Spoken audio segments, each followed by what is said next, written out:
Selamat malam Bapak Ibu, Saudara-saudari yang dikasihi oleh Tuhan Yesus. Kita bersyukur pada malam hari ini kita akan bersama-sama mendengarkan pemberitaan firman Tuhan. Sebelum kita mendengarkan firman Tuhan dan membaca bagian firman Tuhan, saya mengajak kita sekalian untuk berdoa bersama-sama. Ya Tuhan, Bapa di surga, kami berterima kasih karena kami boleh diberi kesempatan oleh Tuhan untuk mendengarkan pemberitaan firman-Mu. Berbicaralah kepada kami pribadi demi pribadi, ya Tuhan. Engkau tahu apa yang menjadi pergumulan kami. Tuhan tahu apa yang menjadi dosa-dosa kami. Dan kami membutuhkan juru selamat untuk menyelamatkan kami dari dosa kami. Kami siapkan hati kami membuka hati kami untuk menerima kebenaran-kebenaran firman Tuhan. Hanya di dalam nama Tuhan Yesus kami bersama-sama berdoa. Amin. Saya akan bacakan satu bagian firman Tuhan yang terambil dari Injil Matius pasal yang pertama ayat 21. Demikianlah firman Tuhan, Ia akan melahirkan anak laki-laki dan engkau akan menamakan dia Yesus, karena dialah yang akan menyelamatkan umatnya dari dosa mereka. Saudaraku, pergumulan yang terbesar dari manusia, pergumulan yang terbesar dari setiap kita, saya kira bukan masalah politik, bukan masalah sosial, bukan masalah pendidikan, juga bukan masalah kesehatan, juga bukan masalah ekonomi, dan juga bukan bencana alam. Pergumulan terbesar manusia juga bukan masalah COVID-19, walaupun sekarang sedang pandemi. Tetapi pergumulan terbesar manusia, pergumulan terbesar daripada setiap kita adalah dosa. Pandemi akan bisa diatasi oleh manusia dengan ditemukannya vaksin, dan sekarang pun bisa diatasi dengan memakai masker, menjaga jarak, dan sering mencuci tangan. Masalah ekonomi juga bisa diatasi oleh manusia.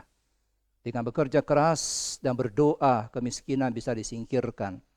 Manusia tidak selamanya berada dalam himpitan masalah ekonomi. Ketika dia mau berdoa, mau berusaha, tidak selamanya berada dalam himpitan itu.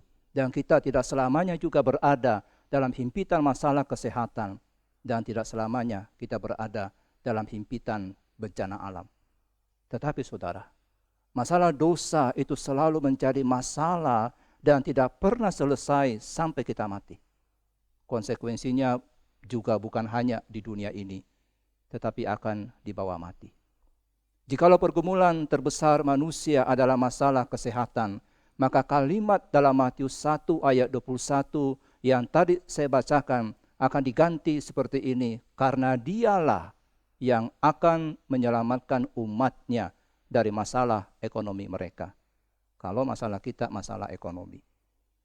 Kalau masalah kita adalah masalah kesehatan, kalimat tadi seharusnya diganti karena dialah yang akan menyelamatkan umatnya dari masalah kesehatan mereka. Atau karena dialah yang akan menyelamatkan umatnya dari bencana alam. Bukan itu saudara. Bukan itu yang dikatakan oleh malaikat mengenai kedatangan Kristus, kelahiran Kristus. Melainkan firman Tuhan berkata, karena dialah yang akan menyelamatkan umatnya dari dosa mereka. Jadi karena dosa merupakan pergumulan terbesar dari manusia, maka Tuhan mengirimkan anaknya untuk menyelamatkan manusia dari dosa mereka. Tidak akan ada juru selamat jika tidak ada yang perlu diselamatkan. Tapi karena ada dan banyak yang perlu diselamatkan, maka Tuhan mengirimkan juru selamat. Dan tidak akan ada juru selamat dari dosa jika tidak ada orang berdosa. Saudara, hidup ini bukan sebuah permainan. Bukan sebuah permainan. Tapi sebuah pergumulan yang besar yang terus-menerus terhadap dosa. Saya kira berdosa adalah hal yang terjadi pada setiap kita. Tidak seorang pun yang dilahirkan dengan kondisi yang tanpa dosa. Selalu ada kesalahan selama ada manusia. Berbuat dosa terjadi pada semua manusia firman Tuhan berkata, segala kecenderungan hatinya selalu membuahkan kejahatan semata-mata, dan bumi ini telah rusak di hadapan Allah dan penuh dengan kekerasan. Yang ditimbulkan hati manusia itu jahat dari sejak kecilnya, dan tidak ada seorang manusia pun yang tidak berdosa. Dan ketika Tuhan memandang ke bawah dari surga kepada anak-anak manusia untuk melihat apakah ada yang berakal budi dan yang mencari Allah, ia tidak melihat apapun kecuali kemerosotan dan kejahatan. Mereka semua telah menyimpan, sekaliannya telah bejat, tidak ada yang berbuat baik, seorang pun tidak. Maka tidak seorang pun yang bisa berdiri di hadapan wajah Tuhan, sebab tidak ada hidup manusia yang benar di hadapan Dia. Siapakah yang bisa berkata, aku telah membersihkan hatiku, aku tahir daripada dosaku. Sesungguhnya di bumi tidak ada orang yang saleh, yang berbuat baik, yang tidak pernah berbuat dosa. Kalau kita mengatakan bahwa pergumulan utama kita bukan masalah dosa, maka itu adalah kesombongan, dan itu gangguan mental. Dan itulah sifat dosa. Dosa akan membuat kita semakin bodoh, membutakan pikiran kita, membuat kita keras. Dosa akan melahirkan dosa yang lain, dosa akan beranak pinak, dosa tidak akan menetap di satu dosa, tapi akan terus bertambah-tambah, dan akibatnya kita akan semakin dijerat dan akan semakin menganggap enteng dosa-dosa kita. Kita enggak lagi sadar bahwa dosa itu menjadi pergumulan utama kita. Karena apa? Kita sedang diperbudak oleh dosa. Satu kejahatan, satu kebohongan, satu pencurian, satu pembunuhan tidak akan berhenti sampai di situ. Tetapi akan semakin mendarah daging dalam diri orang yang melakukannya, dalam diri kita, dan akan menguasai kita. Setiap dosa dapat menjadi kebiasaan, suatu pola, dan menjadi hawa nafsu yang mengendalikan seseorang seperti diktator. Saudara, dosa dan konsekuensinya telah menyebabkan banjir penderitaan atas manusia. Dosa-dosa yang kita lakukan itu menghasilkan keterpisahan dari Allah, hingga saudara akan merasa takut, merasa cemas, merasa bersalah, menyesal, sengsara, dan diperbudak. Kesulitan karena perbudakan dosa itu tidak terkatakan. Tidak terkatakan. Mudah melakukan, tapi konsekuensinya tidak terkatakan. Dan tidak hanya berhenti sampai di situ, tetapi ada hukuman yang Allah timpakan atas dosa. Sejarah dunia, kata Herman Bavinck, adalah sejarah penghukuman atas dunia. Mengerikan, saudara. Hubungan antara dosa dan penderitaan tidak terputus. Ada relasi di dalamnya. Dari hampir setiap halaman kitab suci memberikan bukti akan hal ini. Sejarah atas dunia adalah sebuah penghukuman. Orang yang paling skeptis sekalipun mengakui ini tangan Tuhan. Penderitaan kita memang bisa saja bukan disebabkan oleh dosa pribadi kita, tapi disebabkan oleh dosa sebuah generasi, sebuah bangsa, dan dosa umat manusia. Hati nurani setiap individu memberikan kesaksian bahwa harus ada satu hubungan antara kekudusan dan berkat, kebajikan dan kebahagiaan. Orang saleh bukan melayani Allah demi pahala, tapi mereka juga tidak mengabaikan apa yang dikatakan oleh Paulus dalam 1 Korintus pasal 15 ayat 19. Di antara semua manusia, orang-orang percaya adalah yang paling malang kalau satu-satunya harapan kita dalam Kristus hanya untuk hidup sekarang ini. Itu paling malang.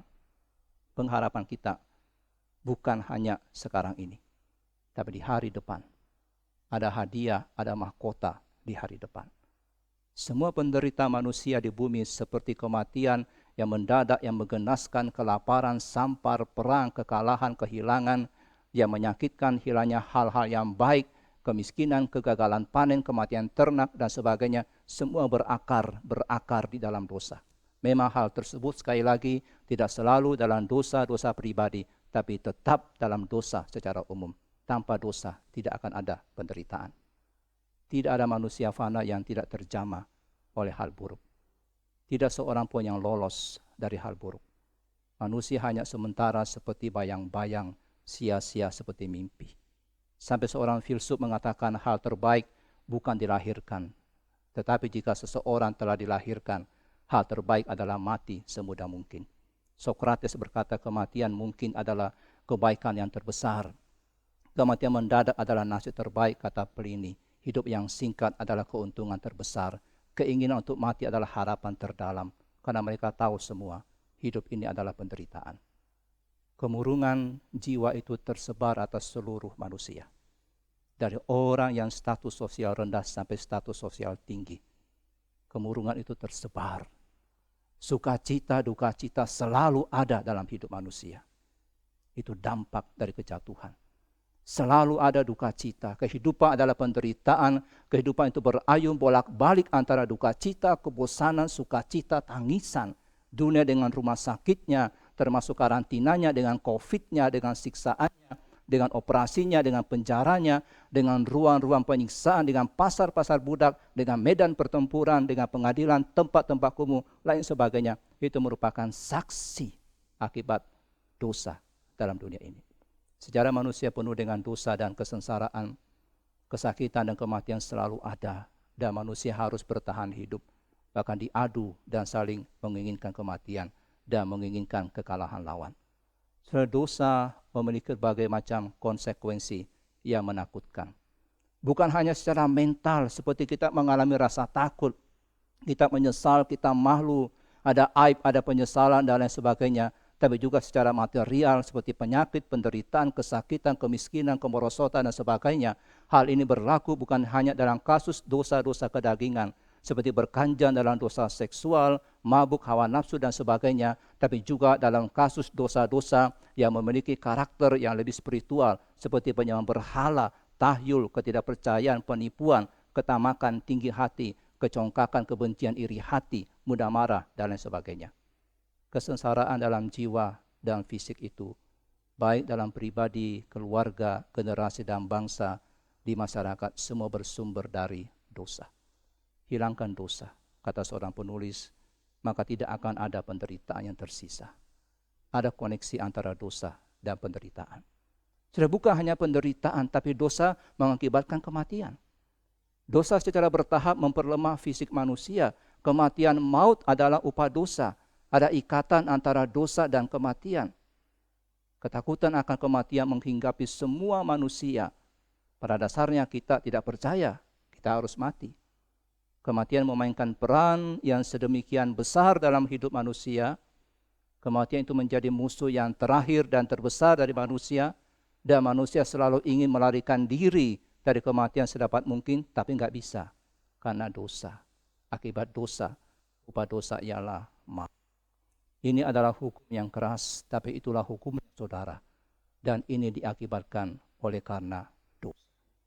Dan kalau kita perhatikan selalu ada alasan untuk kematian, hampir selalu kematian diakibatkan oleh penyakit, oleh bencana, oleh kecelakaan, atau hal lain yang serupa. Misteri kematian tetap tidak terpecahkan, seperti halnya misteri kehidupan. Kita hanya bisa mengatakan bahwa itu disebabkan karena dosa. Bisa karena dosa pribadi, bisa juga karena dosa orang lain, dan bisa juga karena dosa seluruh umat manusia. Karena kejatuhan. Jadi dosa merupakan pergumulan utama kita. Dan karena dosa merupakan pergumulan utama kita, maka Allah mengirimkan Yesus Kristus untuk menyelamatkan kita dari dosa kita. Allah Tuhan tidak mengirimkan juru selamat corona, tidak. Tuhan tidak mengirimkan juru selamat ekonomi, tidak. Tuhan tidak mengirimkan juru selamat kesehatan, juga tidak. Karena semua itu hanya permukaan dari persoalan-persoalan yang dihadapi oleh manusia. Intinya ada pada dosa. Itulah sebabnya Allah mengirimkan juru selamat yang akan menyelamatkan kita dari dosa kita. Karena inti masalah kita, inti pergumulan kita ada dalam dosa itu. Allah mengirimkan anaknya yang tunggal ke dalam dunia ini. Karena dia tahu bahwa Yesuslah yang paling kita butuhkan dalam hidup ini. Manusia paling membutuhkan keselamatan dari dosa-dosanya. Dia akan menyelamatkan umatnya dari dosa-dosa mereka. Dan inilah menjadi misi Tuhan Yesus. Misi utama dia lahir ke dalam dunia. Dan itu yang dikatakan oleh malaikat. Dia akan menyelamatkan umatnya dari dosa mereka. Dia akan menebus dosa-dosa umatnya. Dia akan menghancurkan kuasa dosa. Dia akan membebaskan kita dari kuasa itu, dari polusi dosa. Saudara, Kristus tidak membiarkan dosa. Ketika dia datang dalam dunia, dia tidak membiarkan dosa, tetapi dia membuat pendamaian. Kristus datang bukan untuk mentolerir akan dosa, tapi untuk menghancurkan kuasa dosa itu. Dia datang untuk menyelamatkan umatnya dari dosa. Matius 1 ayat 21 berkata seperti ini. Ia akan melahirkan anak laki-laki dan engkau akan menamakan dia Yesus. Karena dialah yang akan menyelamatkan umatnya dari dosa mereka. Saudara, kisah Natal bukan terutama tentang kelahiran seorang bayi yang akan tumbuh menjadi guru, akan tumbuh menjadi teladan moral yang hebat. Meskipun Yesus memang menjadi guru yang hebat, menjadi teladan moral yang hebat. Sebaliknya, kisah Natal adalah kisah yang mendalam tentang kelahiran Juru Selamat. Satu-satunya Juru Selamat. Itu Natal. Keselamatan ini sekali lagi bukan keselamatan dari musuh. Bukan keselamatan dari masalah. Tapi dia menyelamatkan dari musuh rohani, yaitu dosa. Yosua di dalam perjanjian lama disebut sebagai penyelamat. Gideon dalam perjanjian lama juga disebut sebagai penyelamat. Daud juga disebut sebagai penyelamat. Tetapi gelar Yesus Kristus sebagai Juru Selamat itu berbeda dengan gelar penyelamat yang dimiliki oleh Yosua, yang dimiliki oleh Gideon, yang dimiliki oleh Daud. Karena Yesus Kristus lahir untuk menyelamatkan umatnya dari dosa-dosa mereka. Yosua menyelamatkan bangsa Israel. Gideon menyelamatkan bangsa Israel. Daud juga menyelamatkan bangsa Israel. Semua menyelamatkan dari peperangan, dari musuh fisik. Tapi Kristus berbeda. Dia datang untuk menyelamatkan umatnya dari dosa-dosa mereka. Saudaraku, kita tahu bahwa orang Yahudi sedang mencari juru selamat. Mereka mengharapkan seseorang yang akan mematahkan kuk Romawi dan menyelamatkan mereka dari ikatan kekuasaan asing. Tetapi Tuhan Yesus datang bukan untuk tujuan seperti itu. Dia datang untuk menjadi juru selamat yang akan mematahkan kuasa yang lain, yaitu kuasa dosa. Yesus Kristus membawa keselamatan yang besar. Atau seperti yang dikatakan oleh Paulus, keselamatan yang begitu besar, seolah-olah dia merasa dia tidak pernah bisa memperkirakan kebesaran itu. Jadi kebesaran dari keselamatan yang Tuhan Yesus berikan itu terlalu besar sampai Paulus dalam Ibrani 2 ayat 3 memakai satu ungkapan yang tidak bisa diungkapkan kebesaran itu. Terlalu besar. Lebih daripada keselamatan dari musuh. Lebih daripada keselamatan ekonomi, keselamatan dari penyakit. Keselamatan dari dosa itu terlalu besar dan tidak bisa diperkirakan kebesarannya. Tidak bisa diukur kebesarannya. Seorang penulis Barclay berkata, Yesus bukanlah manusia yang terlahir untuk menjadi raja, melainkan ia adalah manusia yang dilahirkan untuk menjadi juru selamat. Saudara, para penguasa dunia ini sering menyebut diri mereka hebat, menyebut diri mereka penakluk, menyebut diri mereka berani, menyebut diri mereka luar biasa dan sejenisnya. Tapi hanya anak Allah dengan senang hati menyebut dirinya juru selamat. Inilah misinya untuk menyelamatkan. Yohanes 3 ayat 17 berkata, sebab Allah mengutus anaknya ke dalam dunia bukan untuk menghakimi dunia, melainkan untuk menyelamatkannya oleh Dia. Dia tidak datang terutama untuk menyelamatkan kita dari kesepian, bukan itu. Dia tidak datang terutama untuk menyelamatkan kita dari ketakutan atau masalah-masalah kita yang lain, bukan itu. Hal-hal itu bukan primer, walaupun kita sedang bergumul dengan hal itu. Itu bukan hal yang utama. Hal yang utama adalah Yesus datang untuk menyelamatkan kita dari dosa-dosa kita. Dari dosa. Tapi tragisnya adalah ada banyak sekali orang, termasuk orang Kristen, ingin diselamatkan dari segala hal, kecuali dari dosa. Kita manusia banyak yang tidak peduli dengan dosa. Kita lebih peduli dengan masalah yang lain. Kita lebih peduli dengan masalah kesehatan. Kita lebih peduli dengan masalah pandemik. Kita lebih peduli dengan masalah sosial. Kita lebih peduli dengan masalah ekonomi.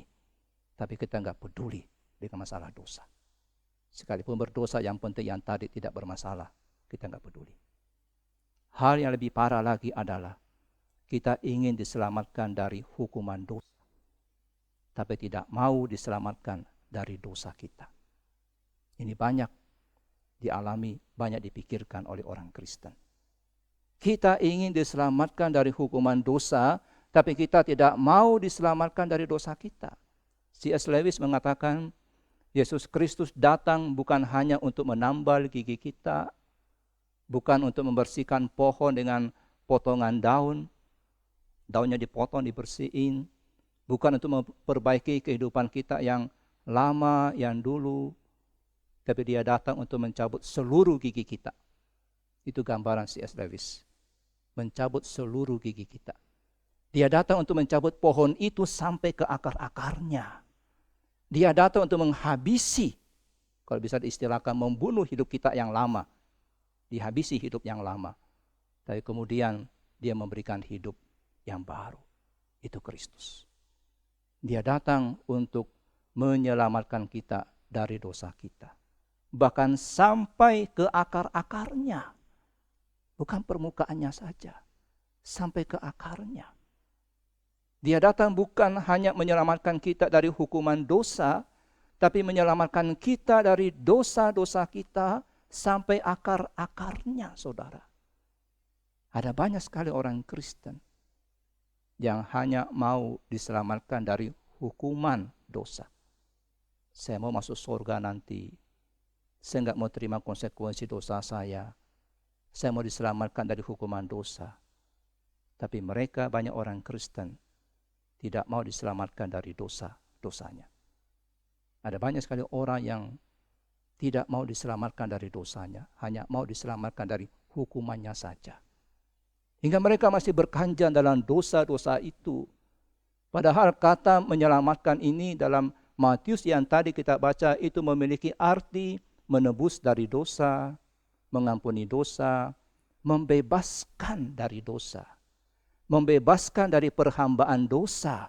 Jadi bukan hanya hukumannya yang dihapuskan, yang ditiadakan, tapi dibebaskan dari perhambaan. Sudah orang Kristen yang sejati harus mengalami kedua hal tadi. Dosa kita ditebus, dosa kita diampuni, dan kita dibebaskan dari perhambaan dosa. Tapi zaman sekarang ada banyak orang Kristen yang sudah yakin dosanya sudah diampuni, tapi hidupnya sama sekali tidak berubah. Kalau saudara adalah orang yang sudah menerima pengampunan dosa, ingat perkataan Yakobus bahwa iman tanpa perbuatan adalah mati. Pengampunan pasti dan harus diikuti oleh pengudusan hidup. Pengampunan akan diikuti oleh kebebasan dari hamba dosa. Itu pengampunan. Pengampunan dan bebas dari perhambaan dosa itu dua hal yang saling berhubungan. Kalau dosa kita sudah diampuni, saudara seharusnya tidak menjadi hamba dosa. Seharusnya seperti itu. Enggak diperbudak lagi oleh dosa-dosa saudara.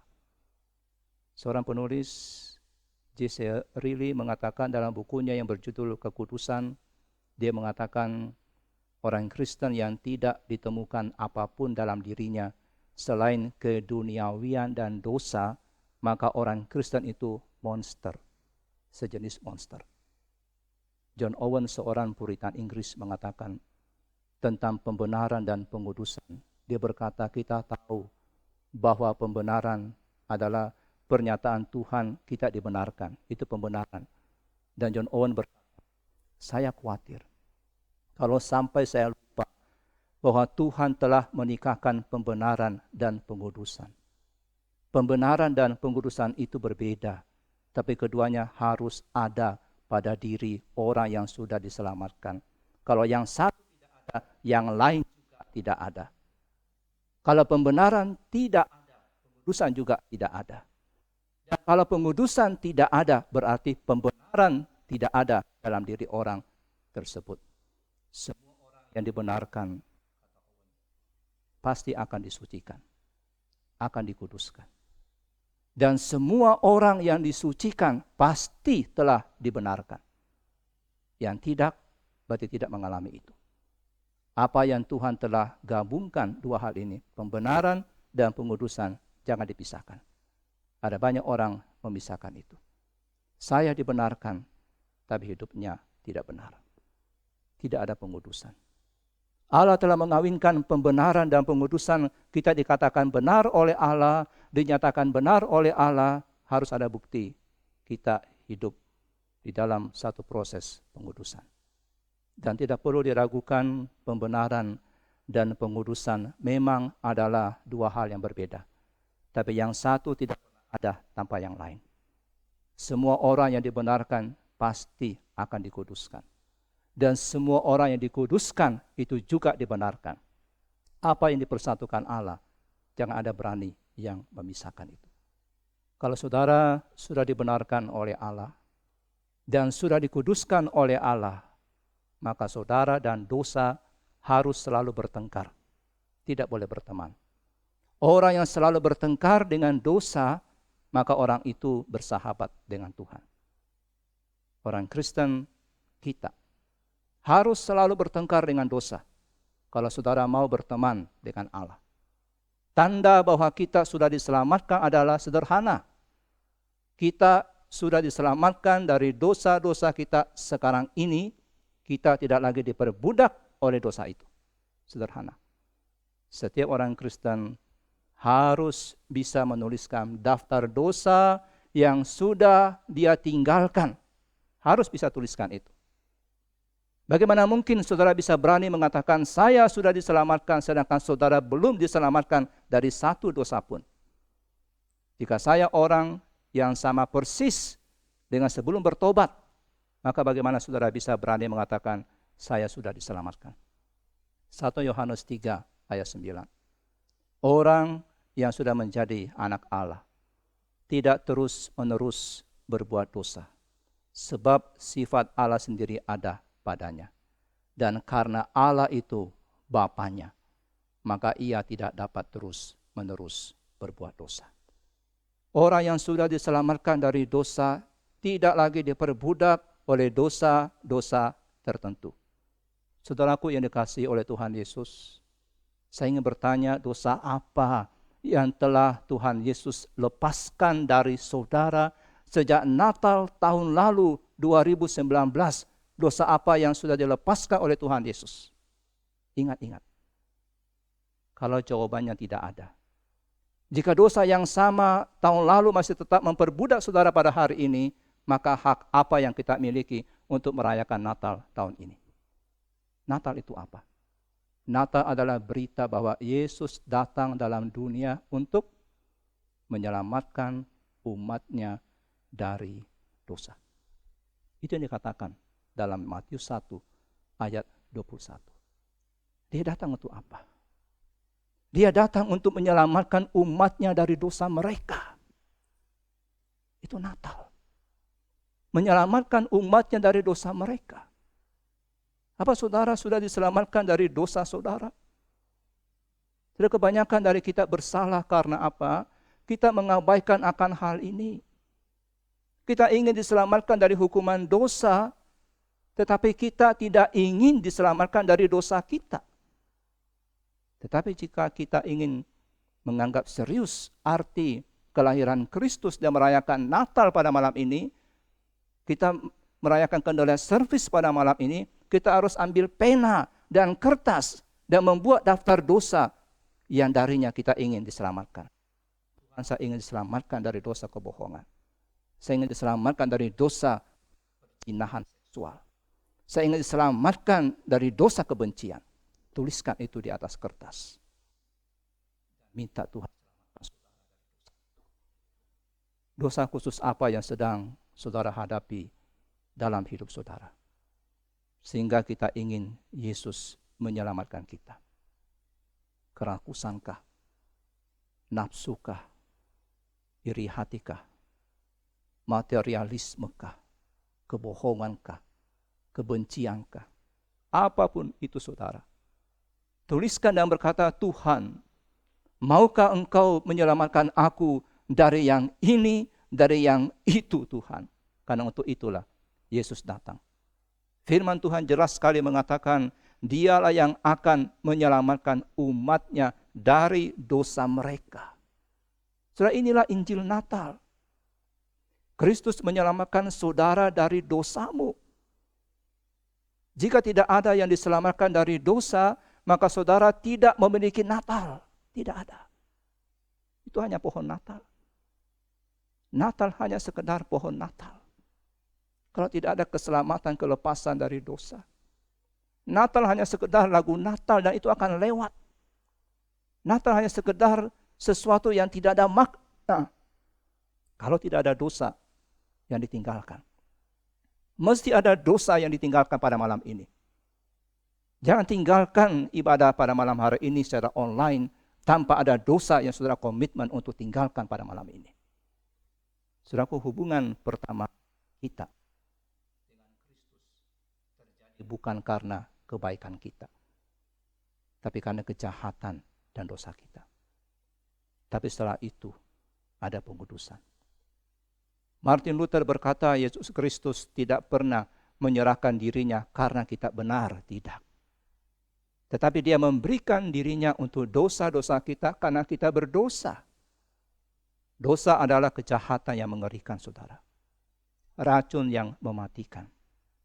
Namun inilah yang memberikan Yesus gelar sebagai juru selamat. Ketika dia mengatasi dosa kita, dia datang untuk menyelamatkan umatnya dari dosa mereka. Betapa menakjubkan ini.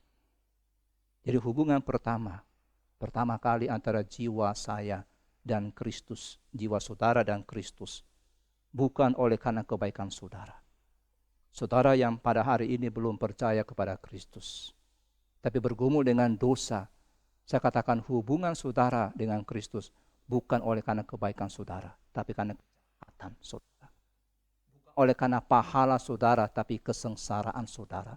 Bukan oleh karena posisi saudara, tapi kejatuhan saudara. Bukan oleh karena kekayaan saudara, tapi kebutuhan saudara. Karena dia datang untuk mengunjungi umatnya. Dia datang untuk menyelamatkan mereka dari dosa mereka. Dia datang dalam dunia bukan untuk mengagumi keindahan kita, bukan. Tapi untuk menghilangkan cacat kita. Dia datang bukan untuk menghargai kebajikan kita. Bukan, tapi dia datang untuk mengampuni dosa kita. Hai orang-orang berdosa. Itulah sebutan Tuhan untuk kita, saudara. Saudara dan saya adalah orang berdosa. Kalau saudara hari ini merasa diri berdosa di hadapan Tuhan, ini kabar baik untuk saudara. Datanglah kepada Dia dan katakan, kasihanilah aku Tuhan, orang yang berdosa ini. Hanya satu nama yang dapat menyelamatkan kita. Keselamatan diperoleh melalui pengorbanan Kristus, melalui kematian Kristus. Tuhan Yesus telah melakukan bagi kita hal yang tidak mungkin kita lakukan bagi diri kita sendiri. Hal inilah yang membuat iman Kristen itu sangat berbeda dengan agama-agama yang lain. Seperti dituliskan oleh seseorang, agama berkata capailah, tapi Injil berkata dapatkanlah. Agama berkata berusahalah, tapi Injil berkata terimalah. Agama mengatakan cobalah, tapi Injil berkata percayalah. Agama berkata lakukan ini, tapi Injil mengatakan sudah dilakukan. Saudara hanya perlu datang kepada Kristus yang telah lahir yang telah mati di kayu salib dan bangkit dari kematian, dan sekarang dia berada di dalam surga. Saudara hanya perlu berdoa dengan satu kalimat sederhana yang menjadi doa yang sangat terkenal di abad yang ke-7. Doa ini penuh kuasa dan doa ini bisa saudara pakai kapanpun juga. Katakan saja seperti Tuhan Yesus, Anak Allah, kasihanilah saya, orang yang berdosa ini. Kasihanilah saya, orang yang berdosa ini. Sebuah doa yang singkat. Allah pasti menjawab. Kenapa? Karena Anak Allah datang untuk menyelamatkan orang yang berdosa. Kalau kita mengatakan Tuhan, kasihani saya orang berdosa ini, Tuhan akan memberikan belas kasih. Karena dia datang untuk saudara. Dia datang untuk orang yang berdosa, yang mau membuka hatinya. Mari kita berdoa. Bapa yang bertahta di dalam kerajaan surga, kami berterima kasih kepada Tuhan karena Engkau mengutus anak-Mu yang tunggal ke dalam dunia ini untuk menyelamatkan umat-Mu dari dosa mereka. Kami pada hari ini datang kepada Tuhan dan kami bersama-sama mengakui kami adalah orang berdosa. Kasihanilah kami, ya Tuhan, orang yang berdosa ini. Perbaharuilah kami, ya Tuhan, dan tuntunlah kami untuk boleh mengalami sebuah proses pengudusan. Kami bukan hanya mau menerima berkat daripada Tuhan, yakni menerima pengampunan dosa daripada Tuhan, menerima pembebasan dari hukuman dosa, tapi kami juga ingin dilepaskan dari dosa kami. Jika ada dosa-dosa yang masih terselubung yang kami simpan, yang kami lakukan, yang kami suka kerjakan, kami mohon Tuhan, agar di malam Natal ini, dosa-dosa itu dapat kami tinggalkan, dan kami tidak kembali lagi kepada dosa itu. Kami bersyukur atas kebenaran firman-Mu untuk Kristus yang lahir dalam dunia ini untuk menyelamatkan kami yang berdosa dan menyelamatkan kami dari dosa kami. Di dalam nama Tuhan Yesus, kami bersama-sama berdoa. Amin.